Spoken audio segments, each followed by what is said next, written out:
예, 여러분 안녕하세요. 오늘도 이제 국어 모의고사 풀이를 또 다시 시작할 건데 오늘 이제 뭘 할 거냐면 잠깐만요. 이걸 좀 선생님이 안 내렸었네. 제가 좀 위로 올려볼게요. 오늘 할 내용은 16번부터 21번까지 뇌과학에 대한 문제입니다. 이게 우리 때는 이렇게 불렀어요. 뭐냐고 불렀냐면 비문학이라고 불렀습니다. 그러니까 문학이 아니라 어떠한 이과나 경제 그런 것들에 관련된 글이라고 얘기를 했어요. 했는데 지금 여러분 시대 때는 이걸 이렇게 부르죠. 독서. 선생님이 이 독서형에 대해서 한 가지 느낀 게 뭐냐면 독서형은 모든 국어에서도 안중행역이 있고 덜중행역 뭐 그런 게 있겠냐마는 그래도 굳이 중행을 꼽자면 이 독서가 제일 중요합니다. 왜 중요하냐고 말씀을 드리자면 독서는 문제를 끝까지 읽어야 돼요. 지문을 끝까지 읽고 그 지문에 대한 답을 우리가 써낼 수 있어야 됩니다. 한마디로 다른 말로 말하면 지문을 끝까지 못 읽으면 우리가 문제를 풀 수가 없어요. 선생님이 지난 시간에 간단히 얘기를 했죠. 문법 같은 거는 우리가 개념을 알면 굳이 지문을 안 보고 바로 답을 추려낼 수가 있다. 하지만 이 비문학, 독서는 그렇지가 않아요. 왜 그러냐면 독서는 우리도 모르는 내용이 나옵니다. 선생님, 뇌과학이 뭔 얘기예요? 베르디크가 뭐예요? 제가 알겠나요? 저도 국어인데 저도 몰라요. 처음 봤어요. 아, 내가 이렇게 생겼구나. 전dob이 이거 이런 게 있고 이런 게 있구나. 어쩔 수가 없어요. 하지만 그럼에도 저희 국어 선생님들은 풀 수가 있어요. 왜냐면 지문에서 이 용어는 A는 B에 적용하면 C가 된다. 그런 걸 캐치를 해서 그걸 이제 문제에 적용하는 겁니다. 그런 논리 과정을 우리가 문제를 쭉 읽으면서 짚어낼 수 있는 게 바로 비문학, 독서를 읽는 학습 방법 중 하나입니다. 그래서 선생님이 이제 지금부터 이 뇌과학에 관련된 지문을 쭉 짚어볼 건데요. 사실 솔직히 말씀드리자면 이 16번부터 21번까지 이 지문이 이번 시험에서 제일 어려웠어요. 그런 만큼 아마 상당히 길고 좀 까다로운 내용이 될 겁니다. 선생님이 최대한 간략하고 핵심만 한번 짚어볼 테니까 같이 잘 따라와 주세요. 자, 지우고 맨 먼저 첫 문답부터 한번 살펴볼게요. 실어증이란 실어증 나왔죠? 이게 바로 이 문단의 첫 주제입니다. 실어증 얘기 나오고 실어증이란 후천적인 뇌 손상으로 인해 언어의 표현과 이해에 장애가 발생하는 것이다. 장애 얘기 나왔죠? 그리고 전도엽과 측도엽 사이가 상당히 나타난 실어증을 발견하였다. 브로카라는 의사가 이거를 브로카 영역이라고 명명을 했어요. 용어 나왔죠? 지금 선생님이 실시간으로 밑줄 치고 동그라미를 긋고 있는데 우리가 실제로 문제를 풀 때 이 과정을 꼭 하셔야 됩니다. 가끔씩 그냥 나 이거 아는 얘기니까 그냥 쭉 한번 지문 읽고 그냥 모집 보면 되겠지 하는데 이런 경우가 있어요. 문제 지문 한번 쓱 다 읽고 문제를 보는데 뭐 어디서 이건 C다. C가 C가 뭐지? 이런 얘기가 있었나? 하면 다시 지문으로 돌아가요. 지문 돌아가서 한 5분쯤 가요. 아, C가 여기 3문단에 있었구나. 얼른 보고 다시 풀어야지. 했는데 이제 또 그 다음 문제에서 뭐뭐는 D다. D는 또 뭐야? D가 언제 나왔는데 했는데 끝문단에 있었어요. D가. 이런 식으로 가면 우리가 이 한 지문에 시간을 최소 20분에서 30분씩 그렇게 막 잡아놓게 됩니다. 그렇게 하면 이 80분짜리 45문제를 절대로 다 풀 수가 없어요. 그 때문에 이렇게 한 번씩 우리가 실시간 읽으면서 뭐가 어떤 내용이고 어떤 내용이고 동그라미 치고 뭐뭐는 뭐뭐다 다 한 문단마다 이렇게 정리를 해주셔야 돼요. 이 과정을 안 하면 아무리 국어를 잘하는 학생이라도 하나는 놓쳐요. 놓치고 무엇보다 제일 심각한 문제는 검토가 안 돼요. 이거를 안 하면 나중에 내가 어디에 어떤 내용을 썼는지 몰라서 검토를 못하고 그래서 시간을 쓰고 결과적으로 시험에서 많이 망치게 됩니다. 선생님이 시간 얘기를 계속 강조하는데 그만큼 비문학, 이 독서가 특히 시간 싸움이라는 걸 좀 명심해 주셨으면 해요. 아래로 계속 넘어가 볼게요. 이제 브로카 형이 얘기를 했죠? 그 다음에 또 한 새로운 사람이 나와요. 1874년 독일의 정신외과 의사인 베르니케는 전해의 두정경 아래가 손상돼 나타나는 또 다른 실화증을 발견하였다 라고 했어요. 그는 이 부위를 베르니케 영역이라고 명명하고 또 새 얘기가 나왔죠. 이곳이 손상되어 나타나는 증상을 베르니케 실화증이라고 하였다라고 했습니다. 이와 같은 실화증 환자들의 뇌손상 부위와 증상을 연구하는 과정에서 인간의 언어 처리 과정에 대한 관심이 대두되면서 이론이 발전해 왔다라고 얘기를 하는 거죠. 이제 사람의 뇌 부분과 그 관련된 언어 처리, 말하기, 듣기 그런 얘기에 대한 얘기를 하고 있어요. 좀 더 내려가 보겠습니다.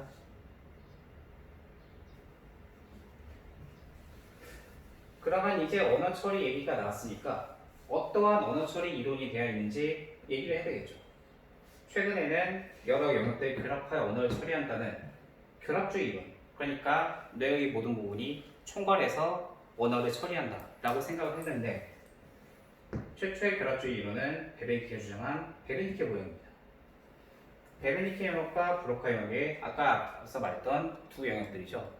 이 영역들이 긴밀한 정보 교류에 의해서 언어가 처리된다는 이론을 발표했다라고 했습니다.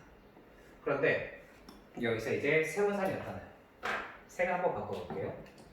이후 1885년 리시트하인이라는 사람이 나타나서 베르니케 모형에 새로운 개념을 추가를 합니다. 바로 개념 중심부예요. 개념 중심부를 추가하여 세 가지를 얘기합니다. 베르니케 영역, 브로카 영역, 개념 중심부 하여 이거를 이렇게 얘기하죠. 리시트하인 모형이다. 리시트하인 모형에 의하면 베르니케 영역은 일종의 머릿속 사전입니다. 여기를 한번 옮겨서 써볼게요. 이게 리스트가 아니라 리시트하인.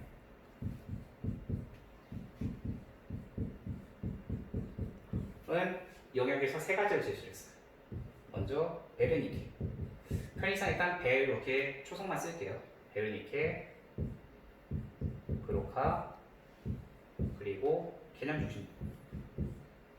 앞서 보시면 베르니케 영역은 머릿속 사전입니다. 여기에는 단어들이 저장되어 있어요.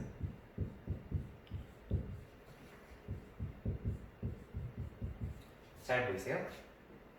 그 다음에 브로카 영역은 여기서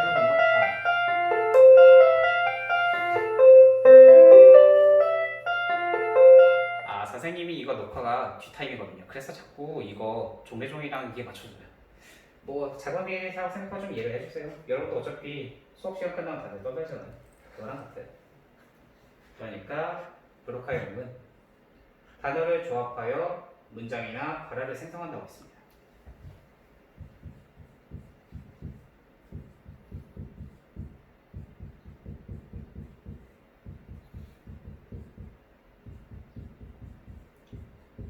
그리고 마지막 개념 중심부는 의미를 형성하거나 해석한다고 하죠.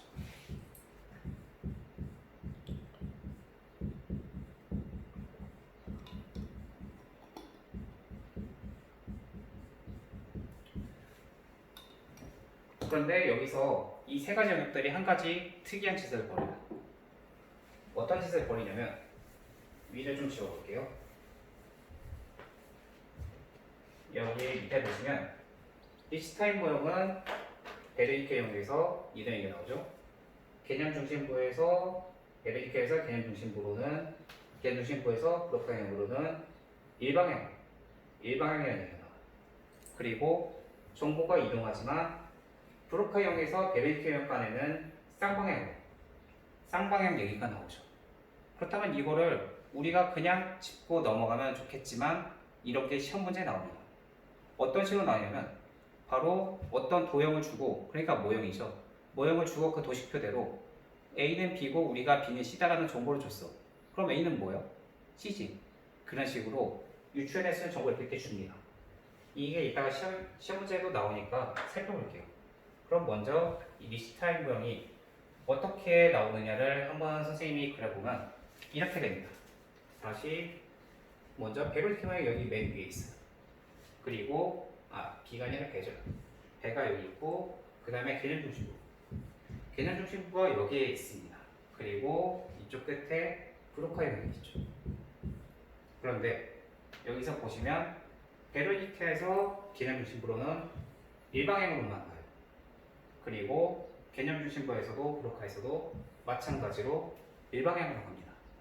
그런데 베로니케와 브로카 얘네 이 두 쪽은 특이하게도 쌍방향입니다. 서로 오갈 수가 있어요. 이 오갈 수가 있다는 점을 잘 알아두고 기억해 두세요. 뒤에 또 얘기할 거예요.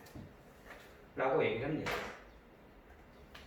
그럼 이제 리스타임이 이 모양에 대해서 잠깐만요. 이게 왜 꺼졌지? 예, 다시 해볼게요. 그럼 이제 리스타임이 이런 모형들을 가지고 뭘 얘기를 하느냐 하는데 아래로 쭉 내려볼게요. 리스타임은 자신의 모형을 뇌에서 이루어지는 듣기와 말의 과정을 단같이 설명합니다. 먼저 듣기 과정은 베르니카형에서 개념 중심부 순서로 이루어진다 그랬죠. 즉 귀로 청각 자극이 들어오면 그거를 베르니케 영역으로 다시 전달하고 베르니케 영역은 일종의 사전이에요. 단어를 저장한 사전이니까 그 사전에서 해당 자극과 일치하는 단어를 찾아서 그거를 다시 개념 중심부로 송부를 합니다. 이렇게 송부를 하고 개념 중심부로 이를 받아서 의미를 해석하는 마지막 과정까지 거치죠. 반면 말하기 과정은 개념 중심부에서 브로카 영역, 베르니케 영역, 다시 브로카 영역. 굉장히 복잡해요. 왜 이렇게 복잡할까라고 생각을 해봤는데 잘 보면 우리가 그런 의문이 들잖아요. 왜 이렇게 그러니까 말하기 이렇게 왜 이렇게 복잡하게 하느냐. 거기에 대해서 의문이 드는 걸 이렇게 두 번 거친다고 그러죠. 왜 두 번 거칠까요? 이것 때문입니다. 베르니케와 개념 중심부, 브로카. 이쪽은 일방향이에요. 근데 이쪽은 쌍방이죠. 그러면 브로카형이랑 개념 중심부랑 그러니까 베르니케랑 개념 중심부 서로 소통을 하려면 매개체가 있어야 되잖아요. 일방향이니까.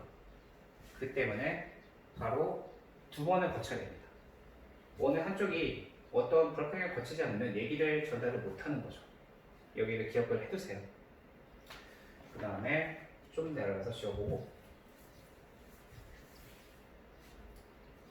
해서 마찬가지로 베르니케를 송부하면 이에 해당하는 단어를 찾아서 브로카형으로 또 송부해서 마지막으로 이를 조합하여 문장이나 발화를 만든다고 했죠. 실제로 말하기 위해서는 여기서 그런 데는 바로 리시타임 모형의 한계입니다. 두 가지가 있는데 하나는 발음 기관을 움직여 소리를 만드는 과정이 필요하다고 했어요. 그의 모형에는 드러나 있지 않습니다. 이게 첫 번째고요. 다른 하나는 개념 중심부를 자기가 추가를 했는데 위치를 규명하지는 못했대요. 그러니까 자기 머릿속에서 이런 개념 중심부라는 얘기가 있을 것 같다라고는 했는데 그게 구체적으로 뇌의 어느 부위인지 그거를 밝혀내지 못했다는 얘기죠.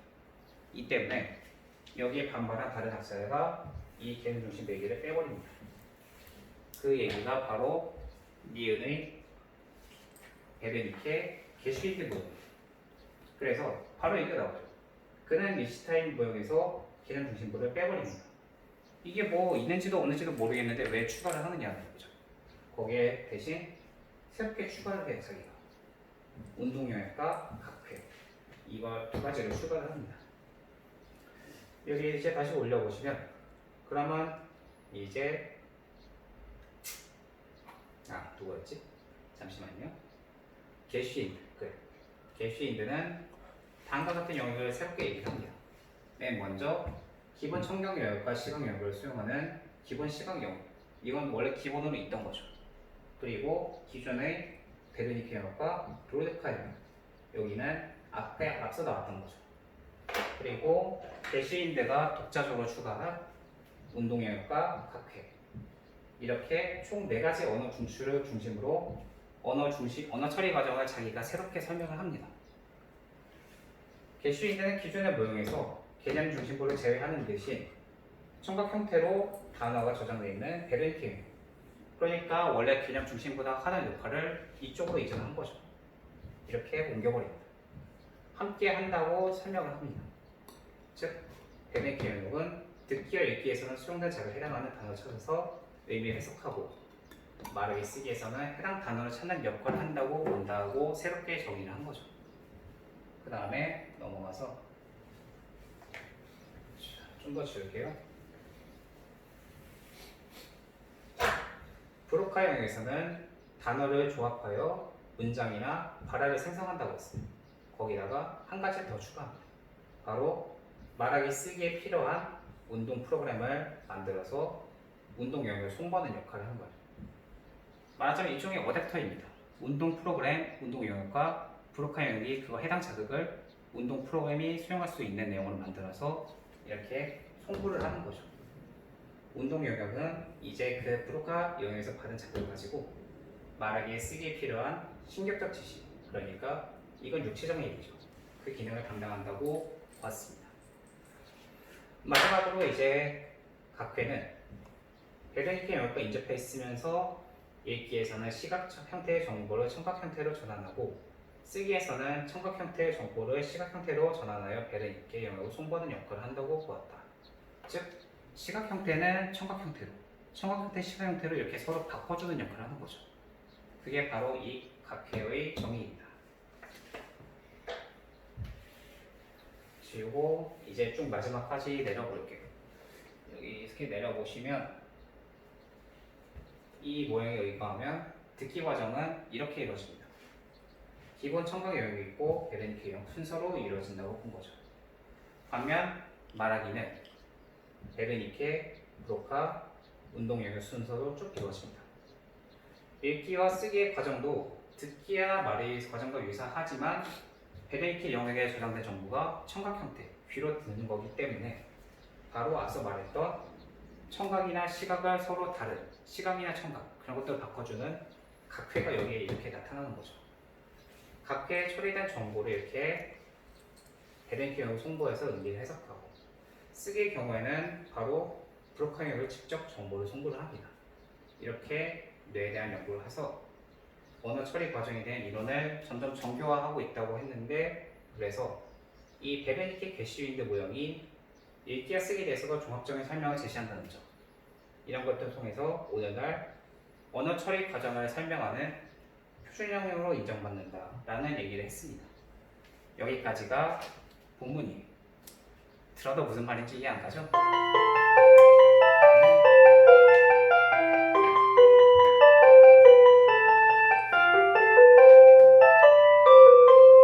지금은 또 이제 쉬는 시간 끝나는 중이에요. 하지만 우리는 계속 녹화 중이니까 바로 시작을 해보도록 하겠습니다. 사실 들어도 잘 이해가 안 가시죠?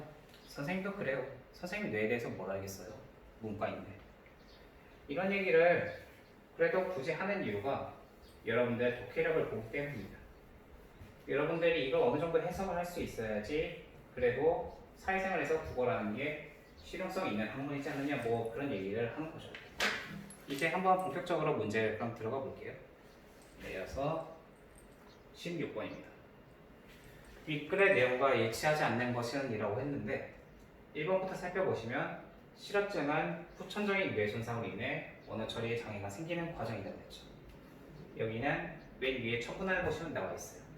실어증이란 후천적인 뇌 손상으로 인해 지금 본문 보고 있어요. 같이 잘 따라오세요. 실어증이란 후천적인 뇌 손상으로 인해 언어의 표현과 이해에 장애가 생기는 과정이다. 바로 나오죠? 맞습니다. 그리고 실어증 환자에 대한 연구를 바탕으로 언어 처리 과정에 대한 이론이 발전했다라고 했는데 맨 마지막 이 문단을 보시면 실어증 환자들의 뇌 손상 부위와 증상을 연구하는 과정에서 인간의 언어 처리 과정에 대한 관심 대들면서 이론이 발전했다. 나와 있어요. 그리고 3번 베르니케가 제시한 모형이 뭐였죠? 바로 베르니케 모형입니다. 근데 이 베르니케 모형은 당시 또 리시타임이 잠깐 썼다가 그 다음에 베르니케 게슈윈드가 또 한번 가져갑니다. 여기까지 잘못 나네. 잠깐 끊었어요. 잠깐 방송이어가지고 오늘 3학년들이 등교하다 보니까 여러 가지 좀 전달사항이 많네요. 여러분도 미리 좀 준비를 해두세요. 자, 2번까지 했죠. 3번을 이제 다시 살펴보시면 베르니케가 제시한 모형은 오늘날 언어 처리의 표준형으로 인정받고 있다는 얘기를 했는데 베르니케가 제시한 베르니케 모형이 아니라 막문화로 나옵니다.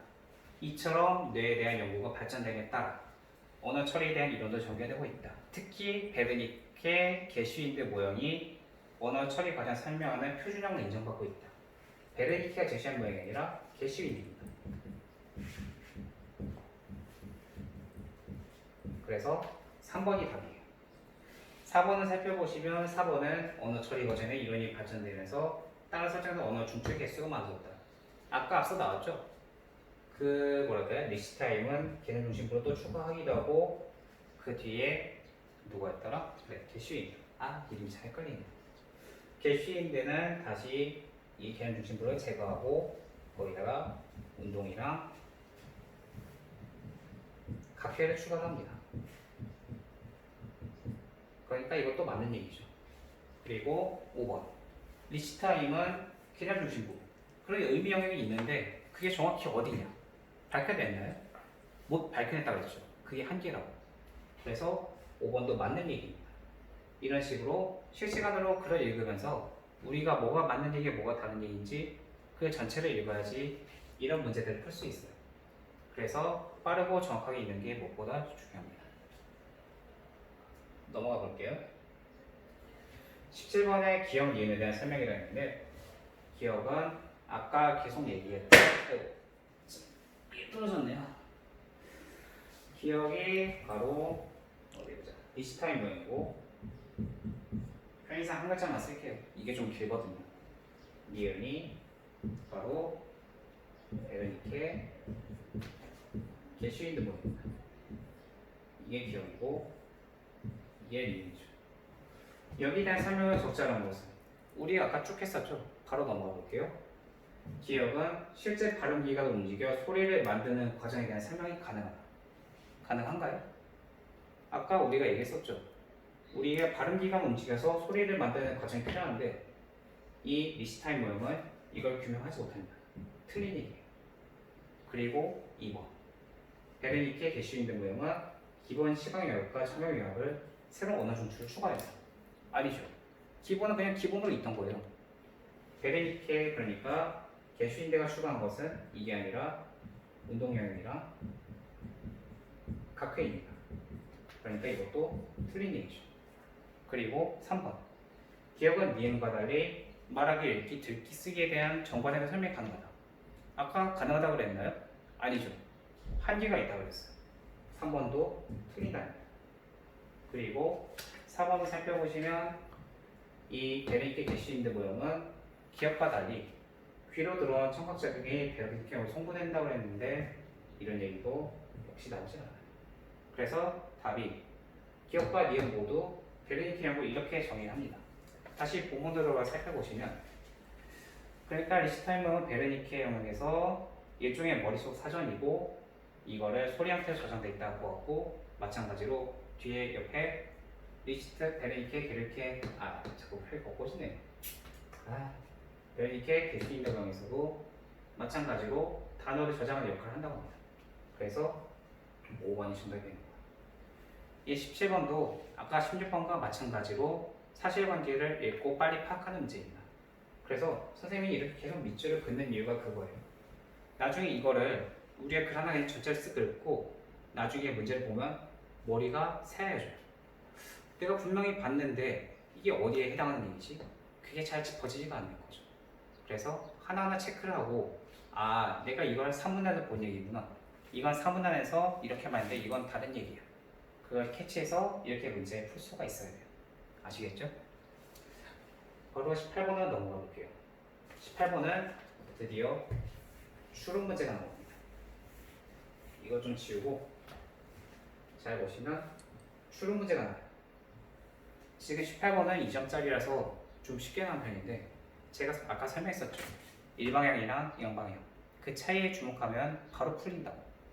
여기서 답을 바로 캐치할 수가 있어요. 왜? 쌍방향의 일방향이기 때문에 개념 중심부에서 베르니케형으로 직접 보내지를 못해요. 어디 다른 걸 거쳐야 돼요. 그러니까 4번이 답인 거죠. 이거는 쉽게 나오지만 실제 수능역에서 3점짜리로 추론하기 문제가 나왔다면 굉장히 어렵게 나옵니다. 왜 어렵게 나오냐면 우리의 기존 정보를 바탕으로 그 기존 정보뿐만 아니라 더 어렵게 우리가 그걸 논리로 이건 A가 B가 되니까 B는 C가 되겠지. 그럼 C도 D가 될 수 있지 않을까? 그렇게 적용이랑 응용을 하는 거죠. 그래서 추론 문제가 많이 어렵습니다. 이 추론 문제를 그럼 어떻게 풀어야 되냐고 이렇게 질문할 사람도 있을 텐데 추론 같은 경우는 이것도 왕도가 없어요. 이거는 많이 풀어보셔야 됩니다. 풀어보고 자기가 문제에 대한 논리를 세워서 그거를 내가 뭐 이런 결론이 그래도 답이 훨씬 그럴듯하지 않을까 거기까지 생각이 미쳐야 됩니다. 이거에 대해서는 여러분이 나중에 계약하면 독서도 많이 하고 이것저것 많이 할 거예요. 그때 추론에 대해서 좀 더 자세하게 얘기를 해볼게요. 까지 넘어가시고 이제 19번 19번에 대해서는 이제 앞에서 한 얘기를 새롭게 표현한 거 정리를 해봅니다. 지금 다시 한번 본문으로 가서 베르니케, 갭슈인드 모형을 잠깐 좀 살펴볼게요. 쓰기 과정은 다음과 같은 언어 처리 과정을 거친다고 했습니다. 쓰기예요. 지금 말하기 듣기에서 쓰기입니다. 말하기 듣기 기세의 쓰기입니다. 이 쓰기에서 다음과 같은 언어 처리 과정을 거친다고 했는데 거기서 베르니케 영역은 이렇게 의미를 형성하고 해당하는 단어를 찾는다. 맞는 얘기죠? 일종의 사전처럼 기능한다고 했어요. 나옵니다. 그리고 각 회는 청각 형태의 정보를 시각 형태로 어댑팅 바꿔주는 거죠. 반대로 시각 형태의 정보를 청각으로 바꿔주기도 합니다. 그리고 다가 이제 문제가 돼요.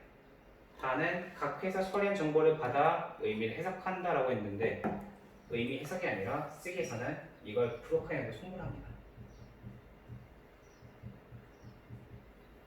그러니까 3번이 답이에요. 4번을 살펴보시면 쓰기한테 필요한 운동형식을 브로카가 냅니다. 아까 얘기했죠. 운동 프로그램 만들고 그리고 이제 브로카가 줬으면 운동영역은 그걸 바탕으로 신경적 지시를 우리 몸에 내리는 거죠. 이렇게 얘기가 됩니다. 그래서 19번은 3번이 답이에요. 넘어가서 살펴보시면 이제 그 다음에 20번입니다. 20번에는 이게 살짝 좀 함정 문제라고 선생님은 생각을 하는데 왜 함정 문제냐면 이렇게 세 가지 얘기가 나와요. 리시타임과 게슈인대에서 실화증 환자력 관찰 경과 문법에 어긋난 문장을 만든다. 조사나 어미를 제대로 사용하지 못한다. 그리고 주목할 것은 세 번째입니다. 단어를 조합하여 문장을 잘 만들지 못함이라는 얘기가 나와요. 그렇다면 우리가 아까 단어를 잘 조합하지 못한다? 이런 얘기 어디서 많이 듣지 않았나요? 바로 브로카형에서 그 얘기를 들었어요. 그런데 이제 리시타임 A와 게슈인드 B를 서로 비교를 해봐야 되는데 그 표를 잠깐 선생님이 써볼게요. 여기 이렇게 지우고 표를 만들면 이렇게 됩니다. 저기 A가 리시타임이고 B가 게슈인이에요. 한번 긋고 여기가 이제 베르니케가 있고 그 다음이 브로카가 있어요.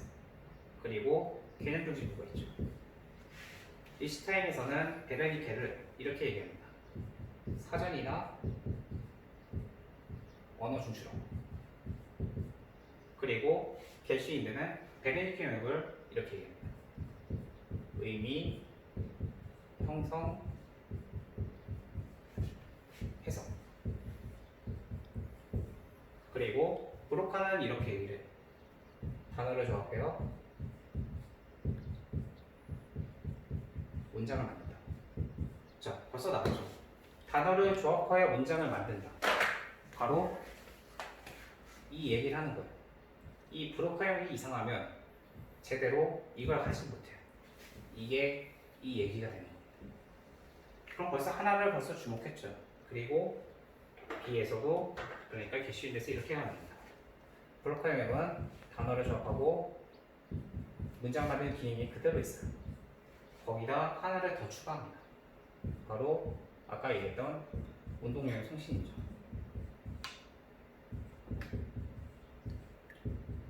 이렇게 두 가지가 있고 개념 중심부는 의미 형성과 해석입니다.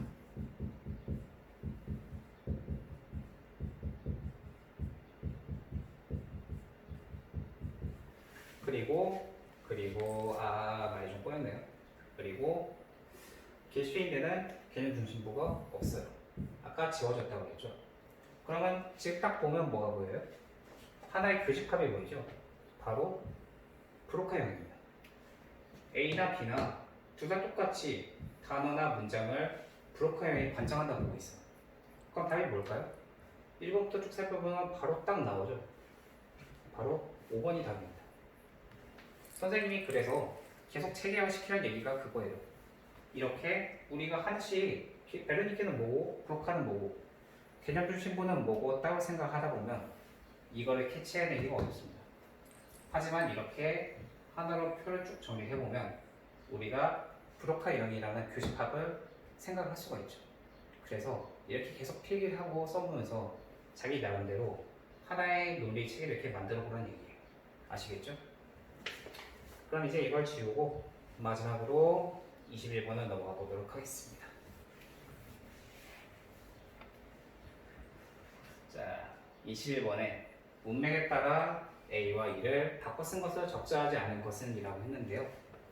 사실 이 문제는 선생님이 대놓고 얘기하면 왕도가 없는 그런 문제 중 하나예요. 선생님 이런 문제는 어떻게 풀어요?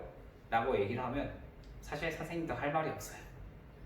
왜 할 말이 없냐면 선생님이 뭐 굳이 얘기를 하자면 신문 많이 읽어, 책 많이 봐. 진짜 그 수밖에 없어요.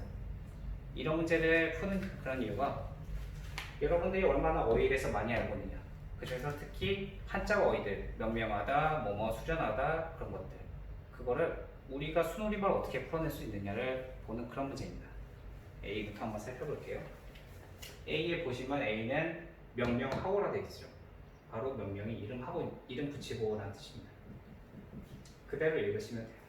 그리고 B를 살펴보시면 B는 옮겨지면서 되어 있는데 B가 어디 있더라? 위에서 대두되면서 되었죠. 틀린 얘기입니다. 대두란 것은 한자어로 우리가 뭘 앞에 이렇게 나온다. 그러니까 어디 전면에 이렇게 나온다. 그런 뜻이에요. 옮겨지면서 전혀 다른 얘기죠. 그리고 C번을 보시면 C번은 수용하고 이거는 아마 다들 많이 아실 거예요. 받아들이는 뜻이죠. 그리고 D번을 살펴보시면 담당한다. 이것도 많이 써요. 그리고 마지막 의거하다. 이건 조금 생소하지만 뭐뭐에 의거하여라는 그런 논문이나 서술 같은 거 읽은 사람들은 아마 몇 번 봤을 거예요. 그래서 답이 바로 2번입니다. 이렇게 어휘에 대한 푸는 문제는 여러분들이 계속 꾸준히 독서를 하면서 어휘를 접하고 판단할 수밖에 없어요. 이거에 대해서는 선생님도 딱 어느 꼼수라던가 좀 효율적으로 푸는 방법을 쉽게 말할 수가 없습니다. 그렇기 때문에 국어 공부는 선생님이 지난주부터 계속 얘기를 했지만 꾸준하게 지금부터 꾸준하게 하지 않으면 성적이 올랐다가도 다시 떨어집니다. 반면에 한번 꾸준하게 해서 오르면 그 다음부터는 잘 안 떨어지는 그런 과목이 바로 국어예요. 그 점을 명심하고 오늘 수업을 한번 다시 되짚어보면서 선생님이 아까도 말했지만 이 지문이 굉장히 어렵거든요. 아마 저한테도 좀 어려웠어요. 지금 이렇게 선생님이 여러분한테 설명하면서 말 더듬는 것도 얘기하면서 좀 머리가 하얘졌거든요. 생각이 잘 안 나서 그랬어요. 그러니까 한 번 더 복습을 해보고 여러분이 본격적으로 독서에 대해 한번 익숙해져 보는 그런 시간을 가져봤으면 좋겠습니다. 자, 수고하셨습니다.